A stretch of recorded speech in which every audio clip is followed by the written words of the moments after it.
મહત્વના સમાચાર ચાઇનીઝ દોરીથી યુવતીનું ગળું કપાયું છે। એક્ટિવા લઈને જતી હતી યુવતી, જેના ગળામાં દોરી વાગી છે। સ્થાનિકોએ યુવતીને સારવાર માટે ખસેડી। સમયસર સારવાર મળતા યુવતીનો જીવ બચી ગયો છે। ચાઇનીઝ દોરીનો ઉપયોગ કરનાર સામે કાર્યવાહીની માંગ ઉઠી છે।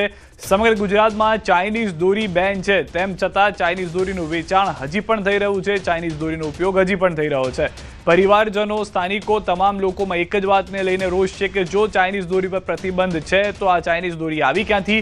કેમ એવા કોઈ કડક પગલાં લેવામાં નથી આવતા કે જેના કારણે એક્ઝામ્પલ દાખલો સેટ થઈ શકે કે અન્ય વ્યક્તિ ભવિષ્યમાં પણ આવી ચાઇનીઝ દોરીનો, જીવલેણ દોરીનો ઉપયોગ ન કરે।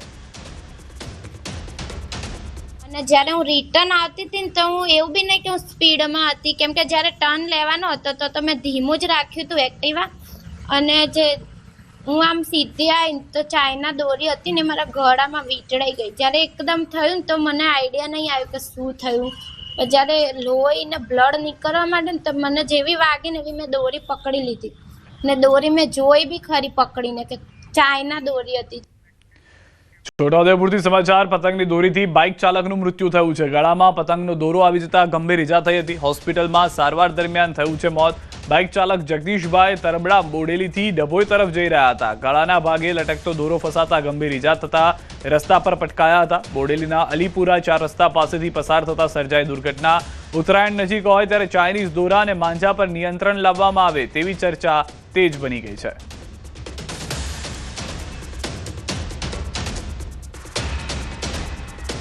તો બે દ્રશ્યો હવે અમે આપને બતાવી રહ્યા છીએ। એક તરફ એક વ્યક્તિ કે જે ગંભીર રીતે ઇજાગ્રસ્ત થાય છે, લોહી લુહાણ થઈ જાય છે, જેઓનું સારવાર દરમિયાન મૃત્યુ થાય છે કારણ કે ભારે લોહી વહી જવાના કારણે। ત્યારબાદ તેઓની સારવાર શરૂ થાય તે પહેલા તેઓને ક્રિટિકલ સિચ્યુએશનમાં લાવવામાં આવે છે અને ત્યારબાદ સારવાર વખતે તેઓ પોતાનો જીવ ખોઈ બેસે છે। બીજી તરફ એક છોકરી કે જે ત્યાંથી પસાર થઈને જઈ રહી હતી, યુવતીને ગળામાં દોરી વાગે છે। લોહી નીકળતા તુરંત તે સાવધાન થઈ જાય। આસપાસના લોકો મદદે આવે છે અને તેને સારવાર માટે ખસેડવામાં આવે છે। ખેડા અને છોટાઉદેપુરના બે દ્રશ્યો સ્પષ્ટ કહી રહ્યા છે કે ચાઇનીઝ દોરી પર બેન નામ પૂરતો હોય તેવું લાગી રહ્યું છે।